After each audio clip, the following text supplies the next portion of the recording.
कौन होगा मेरा? पत्नी। कितने देवता? पति थोड़ा होगा मेरा, तो मेरे लिए कितने देवता हुए? 4। 5वां देवता होता है अतिथि। 5वां देवता अतिथि देवता। ये 5 देवता हैं। इन 5 देवता की करनी चाहिए सेवा और शुश्रूषा। सेवा कहते हैं टहल करना, भोजन, छादन, वस्त्र, धन, दूसरी चीजों से प्रसन्न करना। और शुश्रूषा कहते हैं उनकी बात को ठीक से सुनना, सुनकर जो ठीक बातें हैं उन्हें जीवन में लाना।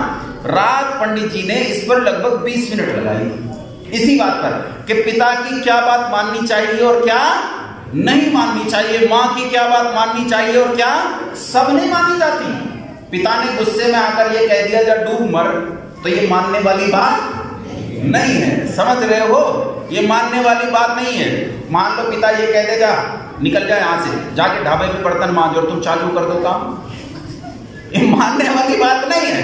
उनकी इच्छा ये है आप उन्नति करो, ये मानने वाली बात। समझ में आ गया? तो माता पिता आचार्य, पति और पत्नी और अतिथि, इनकी सेवा शुश्रूषा करनी चाहिए। अतिथि को समझा देता हूं, पति पत्नी को मैंने बता दिया है।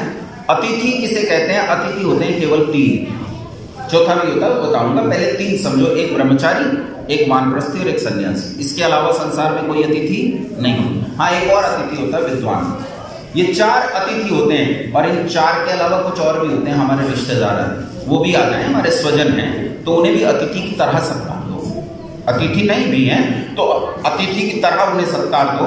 इनकी खूब सत्कार, सेवा, शुश्रूषा करनी चाहिए। ये आपके जीवन में उन्नति लाने वाले हैं, आपका सहयोग करने वाले हैं। तो 33 तो मैंने पहले गिनवाए थे। 5 हो गए चेतन देवता और एक इन सारे देवताओं का देवता है कौन?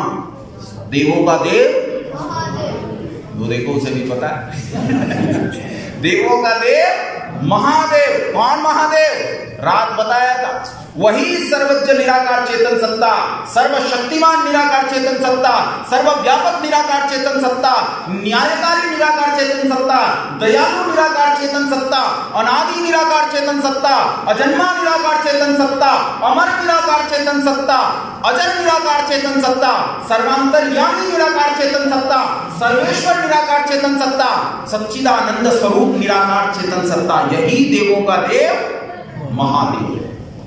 ये भी एक देवता है। ये सारे देवताओं का देवता है। ये मैंने सारे देवता बता दिए। ये वे देवता हैं जिनमें में 4 गुण हैं, कोई ना कोई गुण इनमें मौजूद है।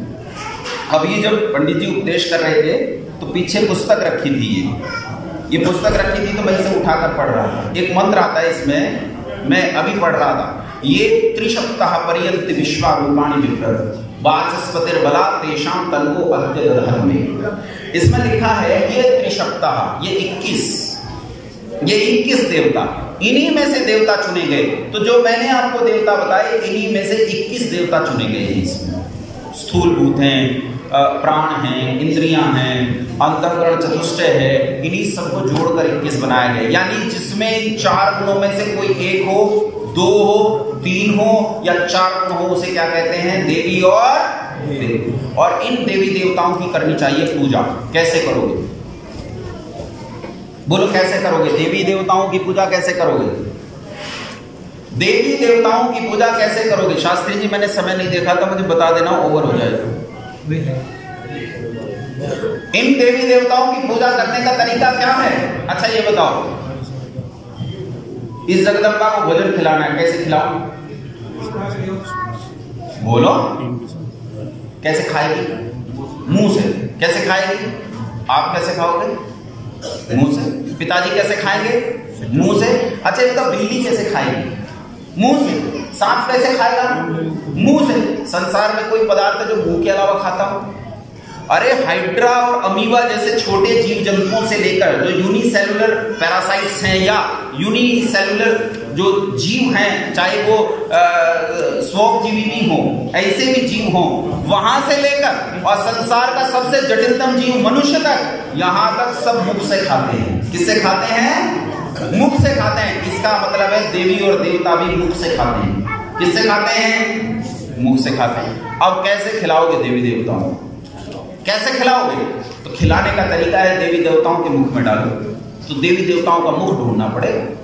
क्या होता है देवी देवताओं का मुख? तो शास्त्र कहता है अग्निर्वै देवानां मुखम। सारे देवताओं का मुख क्या है? अग्नि है। अगर आपको देवताओं को कुछ पहुंचाना है तो कहां डालना पड़ेगा? अग्नि में डालना पड़ेगा। अग्नि में डालोगे, होम होगा, ये देवताओं तक पहुंच जाएगा स्वतः, यह स्वतः देवताओं तक पहुंच जाएगा। बाकी कहीं डालते रहो वो देवताओं तक जाने वाला नहीं। आपको सूर्य को जल पहुंचाना है, आपको सूर्य को अन्न पहुंचाना, आपको सूर्य को घृत पहुंचाना। कैसे पहुंचाओगे? फेंको, फेंक कर पहुंचा सकते हो, किसी रॉकेट में रखकर पहुंचा सकते हो, कोई तरीका है? एक ही तरीका है। क्या तरीका है? अग्निर्वै देवानां मुखम, क्योंकि सूर्य देवता है इसलिए उसका मुख अग्नि है। अगर आप सूर्य को उसका भाग पहुंचाना चाहते हो तो जो देना चाहते हो उसे किस में डालो? किस में डालो? अग्नि में डालो। क्या डालना है? वही 4 चीजें डालनी है जो 4 चीजें तुमने वहां मंदिर में जाकर चढ़ाई थी। क्या क्या? एक तो है अन्न, क्या होता है बोलो? अन्न।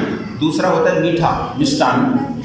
तीसरा सुगंधी, अगर तगर, कस्तूरी, केसर आदि। और चौथा होता है पुष्टिकारक पदार्थ। पुष्टिकारक पदार्थ जो भी घृत आदि है, दूसरी चीजें, ये सब, ये 4 चीजें आप जो वहां लगाने गए थे, ये बहुत बढ़िया चीज लेकर आप गए थे और ये आप देवताओं को खिलाने गए थे। ये भी आपकी बहुत अच्छी भावना थी, बहुत अच्छी चीज थी। लेकिन अब इसमें थोड़ा सा संशोधन ये करो कि इसे देवताओं के मुख में डालो। कहां डालना है? देवताओं के मुख में डालना है। और देवताओं के मुख में डालने का तरीका अग्नि में डालो। लेकिन अग्नि में यूं ही नहीं डाल देना। आपके सामने अगर कोई आपको रोटी खिलाए तो कैसे खिलाएगा? कैसे खिलाए? अच्छा, कोई रोटी खिलाए, ले खा ले, खा लोगे? खा लोगे? या फिर कोई ऐसा करे कि आपके घर में कितनी चीजें बनी है जी, साग बना है, कढ़ी बनी है, दाल बनी है और पनीर बना है और एक रसगुल्ला बना है, थोड़ा हलवा बना है। कोई सारी चीजें एक ही बर्तन में डाल के आपको दे तो खा लोगे? नहीं खाओगे, नहीं खाओगे ना। आपके खाने का एक निश्चित अनुशासन है, उस अनुशासन से खाओगे तो आपको लगेगा। याद रखो, इसी तरह देवताओं को खिलाने के लिए एक निश्चित अनुशासन की जरूरत होती है और उस निश्चित अनुशासन का नाम है अग्निहोत्र यज्ञ। क्या नाम है उस निश्चित अनुशासन का?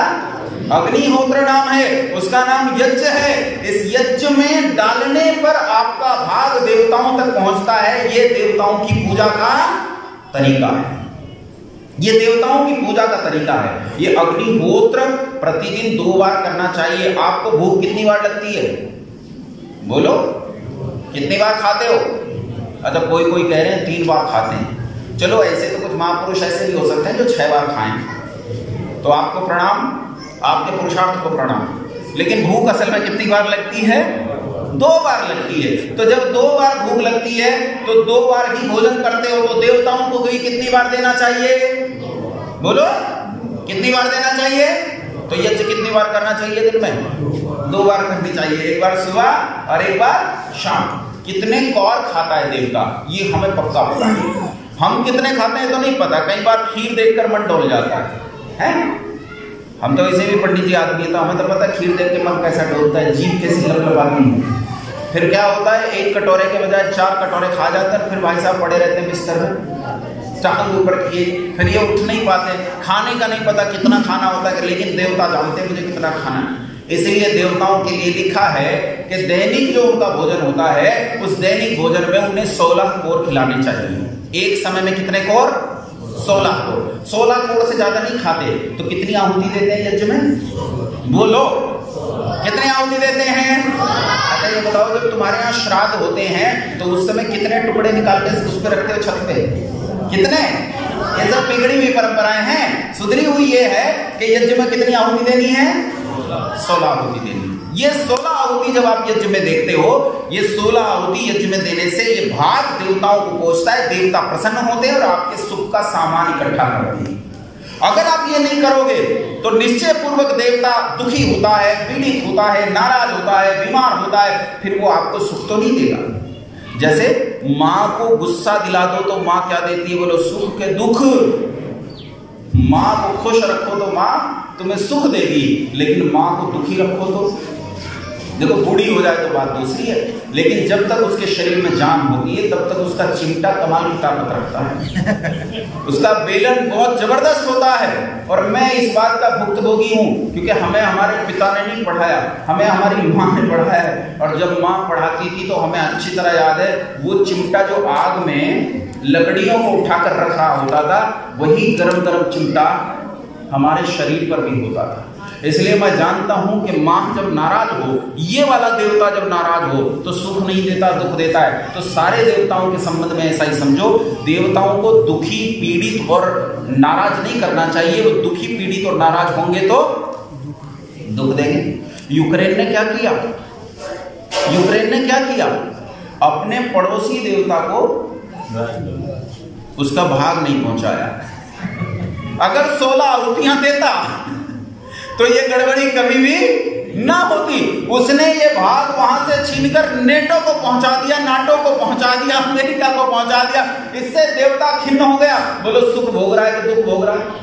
दुख भोग रहा है। संसार में जब भी देवता प्रसन्न होगा, याद रखना तुम्हारे लिए सुख नहीं दुख फैलेगा।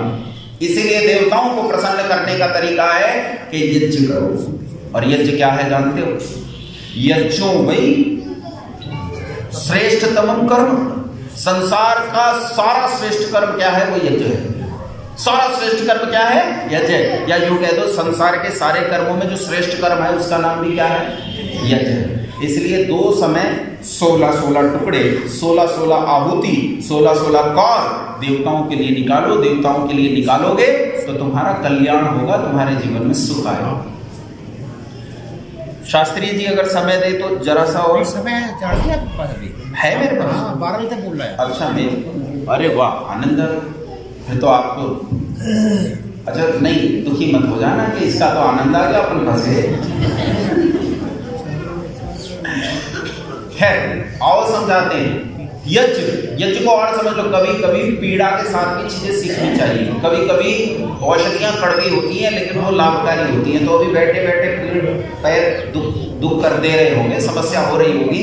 लेकिन ये बहन जी जब यज्ञ पे से, नहीं ये थी कि दूसरी थी, एक थी, वो यज्ञ पे से जब खड़ी हुई ना तो अपने पति की ओर देखकर अपने पैरों पर हाथ लगाकर बोली मतलब क्या हुआ कि बहुत देर से यज्ञ चल रहा था, तो क्योंकि बैठती नहीं होंगी पालती मार के, तो उनके पैरों में पीड़ा हो गई। अब पीड़ा हो गई तो अपने पति खड़ी हुई तो रक्त का प्रवाह ठीक हुआ, थोड़ा सुख आया, तो पति की ओर देखकर उस सुख की अनुभूति दे रहे थे। बोले छूट गए। तो ऐसा सुख मिलेगा जब ये खत्म हो जाएगा, मेरा उद्देश्य खत्म हो जाएगा, तो ऐसा सुख तुम्हें भी मिलेगा। देवता सुख ही देता है। हम भी दोनों एक दूसरे के लिए क्या है? बोलो देवी और आप मेरे लिए और मैं आपके लिए, क्योंकि आप मुझे कुछ दे रहे हो, मैं आपको कुछ दे रहा हूं। हैं?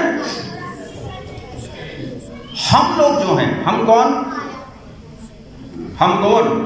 गर्व से कहो हम, बोलो गर्व से कहो हम हिंदू हैं।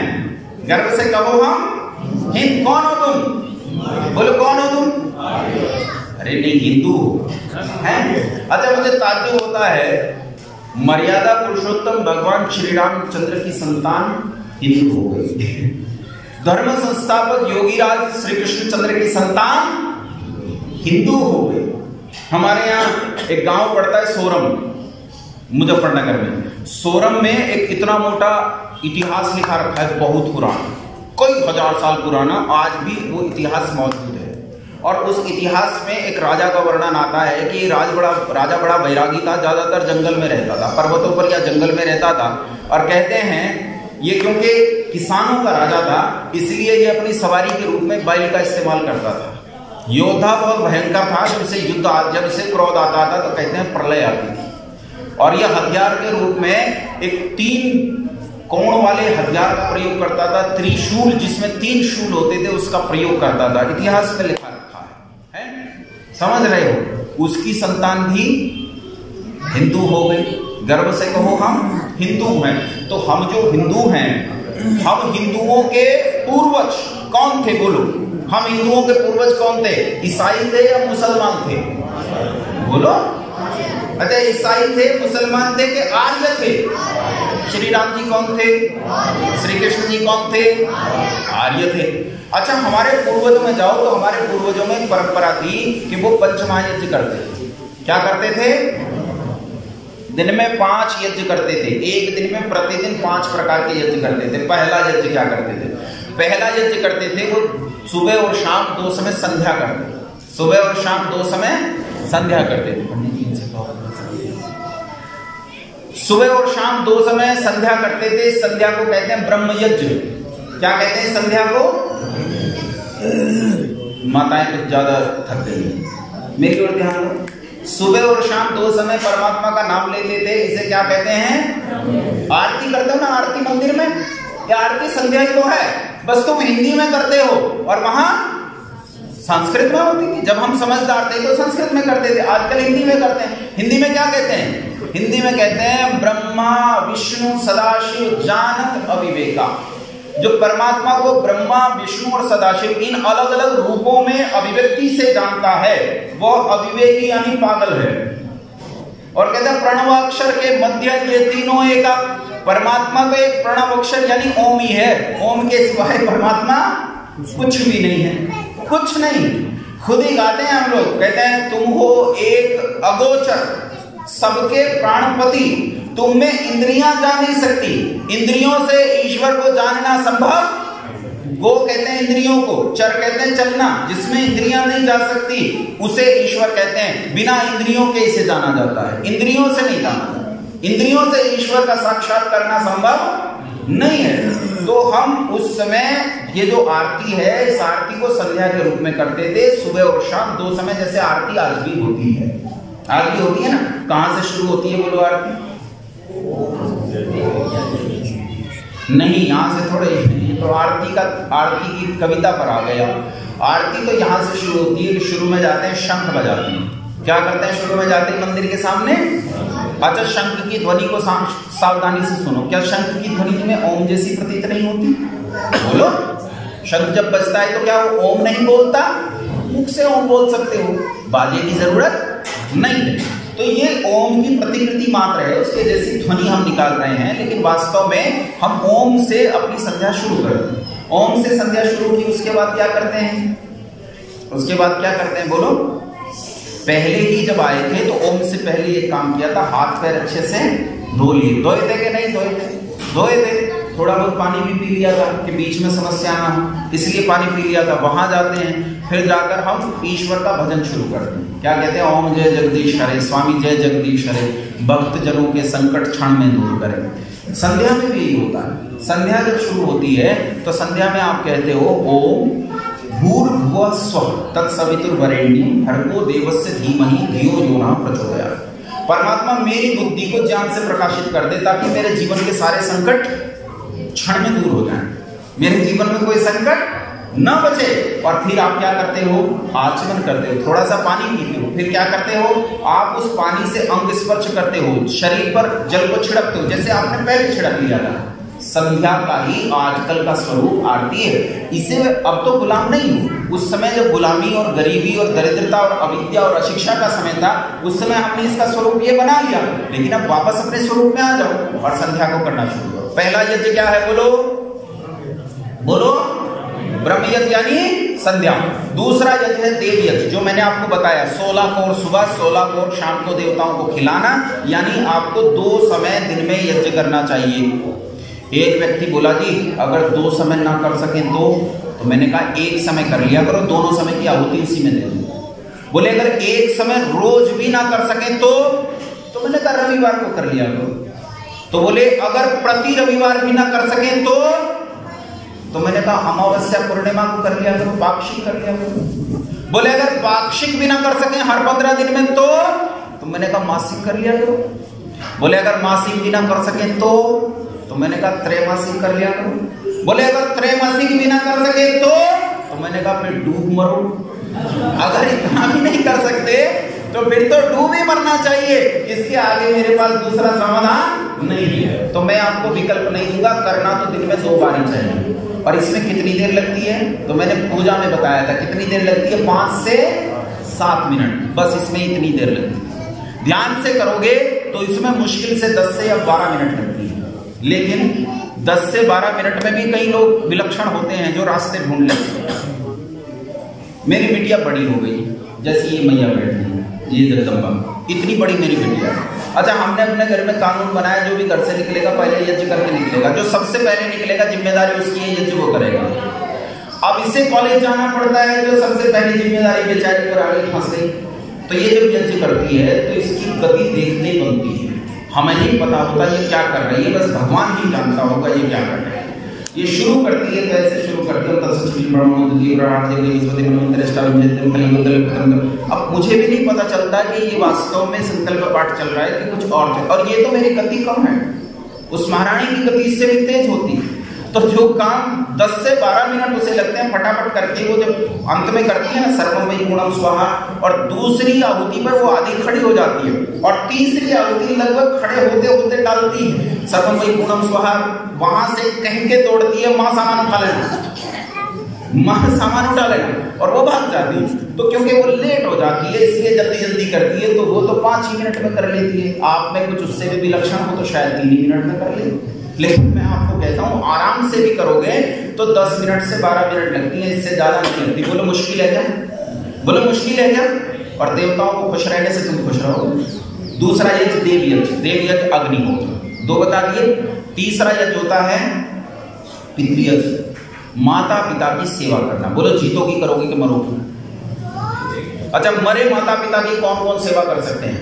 मरे माता पिता के पैर कौन कौन दबा सकते हैं? भोजन कौन दे सकते हैं? साधन कौन दे सकते हैं? एक भी नहीं। इसका मतलब है सेवा जीते माता पिता की होती है, तो जीते माता पिता की सेवा करना इसे पितृयज्ञ कहते हैं। चौथा यज्ञ होता है अतिथि यज्ञ। अतिथि यज्ञ कहते हैं जो हमारे घर अतिथि आ जाए उनकी सेवा शुश्रूषा करना। सन्यासी, वानप्रस्थी, विद्वान, ब्रह्मचारी, ये कोई और, जब ऐसा अतिथि आ जाए तो उसकी सेवा शुश्रूषा करना। कुछ लोग कहते हैं अतिथि उसे कहते हैं जो बिना तिथि के आ जाए, तिथि नहीं बताई और वो हमारे घर आ गया, उसे क्या कहते हैं? अतिथि। अच्छा बताओ, बिना तिथि रखे तो डाकू भी आता है, आतंकवादी आता है, तो इसकी क्या करनी चाहिए? पक्का सेवा करनी चाहिए, शुश्रूषा करनी चाहिए, लेकिन जैसी जरूरत उसे है वैसी करनी चाहिए। जम के सेवा करो, इतनी सेवा करो कि फिर ये सेवा लेने लायक ना हो। देखो हमारे उत्तर प्रदेश में पिछली योजना में एक सरकार है, इसने बहुत सेवा की, इसने इतनी सेवा की कि आज वो त्राहिमाम कर रहे हैं और ये कह रहे हैं सरकार बदल दो, अब हमें और सेवा की जरूरत नहीं है, हमें इससे ज्यादा सेवा नहीं चाहिए भाई, इस सेवक से हमें कोई छुड़वा दो, इस सेवक से हमारी कोई जान बचवा दो। और सेवक जान छोड़ने के लिए तैयार नहीं है। सेवक कहता है जब तक मेरे प्रदेश में रहोगे तब तक सेवा करता है, जमकर सेवा करता है, जमकर। तो अतिथि की सेवा करनी चाहिए, माता पिता की तरह, विद्वान की तरह और इनकी तरह, ठीक है। 5वां देव होता है बलि वैश्वदेव यज्ञ। बलि वैश्वदेव यज्ञ होता है हम पर जो आश्रित है उन्हें उनका भाग पहुंचाना। हमारे यहाँ एक परंपरा थी, पहले हम पहली रोटी किसके लिए निकालते थे? माओ बताओ। पहली रोटी गाय की और आखिरी रोटी कुत्ते की। और कैसे कुत्ते को देते हैं? किस रंग के कुत्ते को देते हैं? काले कुत्ते को। लाल वाला मरे भूखा, लाल वाला सड़ के मर जाए, सफेद वाला सड़ के मर जाए, जो बेचारा धूसर रंग का है उसकी कुछ ही हालत हो जाए, हम काले कुत्ते को रोटी खिलाएंगे। क्यों? क्योंकि एक मलयुक्त बाबा ने बता रखा है। मलयुक्त है कि निर्मल है? वो है ना जिसके 2 माइक पकड़ते हैं, जिसके चेले होते हैं, कहते हैं बाबा जी को कोटि कोटि प्रणाम। अच्छा, इसके बाद रोने लगते हैं। काहे रो रहा है भाई? काहे रो रहा है? किस लिए रो रहा है? तो बाबा जी को कोटि कोटि प्रणाम ठीक है, लेकिन रोने की कोई जरूरत नहीं। फिर वो कहता है कि मेरे दिमाग में जलेबियां आ रही, जलेबियां कब देखी थी? अच्छा, कभी ना कभी तो देखी होगी भाई, जलेबी सड़क पर बनती है, कभी ना कभी तो देखी होंगी। वो कहता है जी 1 हफ्ता पहले जलेबी देखी थी। बोले देखा मैं पहचान गया कि इसने जलेबी देखी। अरे पूरा खा लिया। तू कहता कि तूने कभी ना कभी जूते देखे होंगे तो भी बात फिटी बैठती। तू कहता कभी ना कभी समोसे देखे होंगे तो भी बात फिटी बैठती। तू कहता कभी ना कभी गाय देखी होगी तो भी बात फिटी बैठती। और हाथ क्यों रहता है उसका? हाथ क्यों रहता है उस मलयुक्त बाबा का? निर्मल बाबा का, माफ कीजिए, निर्मल बाबा का। और वो कहता है कि इससे तुम्हारी फैक्ट्री चल जाएगी, घर गृहस्थी में ये लाभ होगा, नौकरी लग जाएगी, फलाना होगा, ढिमका होगा, ये सब होता है। अच्छा, एक दिन आपके जैसा एक आदमी वहां पहुंच गया, लड़का था, सच में टीवी पे दिखाया गया। वो खड़ा हुआ, उसने कहा बाबा जी कोटि कोटि प्रणाम। ये तो उसने भी सीख लिया था। अच्छा, मुझे लगता है कि या तो वो किसी आर्य विचारधारा से था या तो वो कोई पत्रकार था। वो बोला जी मेरे घर में बड़ी समस्याएं हैं, कैसे दूर होंगी? वो बोले काला कुत्ता मेरे दिमाग में आ रहा है। तो तुमने काला कुत्ता कब देखा? उसने कहा कि रोज देखता हूँ, मेरे बाहर काला कुत्ता ही है। तो उसने कहा अच्छा बेटा एक काम करो, तुम आज जाकर एक काला कुर्ता सिलवा लो। उसने कहा कि मेरे पास तो 6 कुर्ते हैं काले और मैं पहनता हूँ काले कुर्ते, तो आज पहन के आ गया कि भाई कोई ये ना मैं काला कपड़ा पहन के आ गया इसलिए सफेद पहन के आ गया, मैं तो काला कुर्ता ही पहनता हूँ। बाबा जी फंस गए, कुत्ता भी देख रखा है, कुर्ते भी हैं काले। तो बोले अच्छा ये बताओ शनिवार को काले कुत्ते को रोटी कब खिलाएंगे? बोले कि कुत्ता बाहर रहता है, रोज रोज खिलाता हूँ, शनिवार को भी खिलाता हूँ। क्या करे, ये तो कुत्ते को रोटी भी खिला रहा है। फिर कई बातें बताई, लेकिन वो जितनी बातें बताता उसने कहा तुमने काले चावल कब देखे थे? बोले कि कब देखने चाहिए थे ये बताओ। उसने कहा 2 महीने के अंदर अंदर। बोले 2 महीने के अंदर 3 बार मैंने खीर खाई होगी। ये भी फंस गया। फिर कुछ और बोला कि काले इंक की स्याही से कभी लिखा है? बोले जी ये देखो पेन भी काला है, इंक भी काली है। बाबा जी की समझ में नहीं आ रहा कैसे निकलूं, किसी तरह जबरदस्ती निकले। कहा भाई तू अकेले में मिल लेना, तुझे अकेले में समझा दूंगा, यहाँ नहीं समझा। बलि वैष्णोदेव का यज्ञ का अर्थ होता है अपनों पर आश्रित को भोजन निकालना। समझ में आई बात? पहली रोटी गाय को, कैसी गाय को? किसी भी रंग की गाय को। और आखिरी रोटी कुत्ते को, किस रंग के कुत्ते को? किसी भी रंग के कुत्ते को। काले कुत्ते को नहीं देना कि काले कुत्ते मोटे मोटे हो जाए और सफेद सूख सूख के मर जाएं। सुबह पहले तो खूब होता था, हमारी माँ करती थी, सड़क छत पर जाकर क्या बिखेरती थी? सुबह सुबह दाने बिखेरती थी, एक कटोरी में पानी भर के रखती थी। किसके लिए? तुम तो खाने वाले हो नहीं, चिड़ियों के लिए निकालते थे। और घर में चींटी निकल आए तो क्या करते थे? बोलो आटा। मैं दिल्ली गया, उनके घर में चींटी निकल आई, बेटी ने कहा माँ, माँ नहीं कहते। अच्छा दिल्ली में माँ नहीं होती है, दिल्ली में क्या होता है? दिल्ली में कौन रहती है? अगर पहले ये मम्मी थी, बाद में ये मॉम बनी, अब ये बाद में मम्मा बन गई, आजकल मम बन गई है, मम, MUM मम। अब इतने ऐसे पिताजी के साथ हुआ। पहले ये बर्गर नहीं पापा था, पहले क्या था ये? अब वो बर्गर पापा से ही बनता है ना, इसलिए मुझे लगा। पहले ये पापा था, फिर पापा से पॉप्स हो गया। क्या हो गया? पॉप्स हो गया। मैं कहता हूँ ये पापा नहीं बेटा, ये पाप है तेरे पिछले जन्म का, जिसने तुझे इतनी गंदी शिक्षा दी है, तो ये तेरे पिछले जन्म का पाप है, ये पापा नहीं है। इसे ढंग से देख। अच्छा पहले यही पापा डेड हुआ करता था। क्या हुआ करता था? पिताजी को छोड़ देना कब था? ये आजकल के पीछे वाले में बता रहा हूँ। पहले ये डैड था, फिर बाद में क्या? नहीं पहले डैडी था, डैडी से क्या हुआ? डैड हुआ, डैड से डैडा हुआ। आजकल ये डैडा ही है ना? है कि नहीं है? ऐसी स्थिति हो गई। बलि वैष्णोदेव यज्ञ का अर्थ है दूसरा आश्रित वो निकालना। चींटी आ गई, लड़की ने कहा माँ चींटी निकल आई है, क्या करूं? तो माँ ने कहा मिट्टी तेल छिड़क, मिट्टी तेल, और जहां से निकल रहे उस छेद में भी थोड़ा सा डाल दे, काम खत्म। देवताओं की हत्या कर दी, और जो देवताओं की हत्या करेगा तो सुखी रहेगा? इन पर आटा डालना चाहिए। इसी तरह अच्छा थोड़ी देर के लिए शांत हो जाओ, ये बालक जो है थोड़ी देर के लिए बालकों को शांत करो। बस समाप्त कर रहा हूँ, मुझे पता है झेल बहुत देर हो गई, भूख ज्यादा लग रही, वैसे भोजन तैयार है, घबराओ मत। बलि वैष्णोदेव यज्ञ में सबके लिए भोजन निकालना, सबका हिस्सा निकालना, ये 5 प्रकार के महायज्ञ। कितने हैं? 5 महायज्ञ।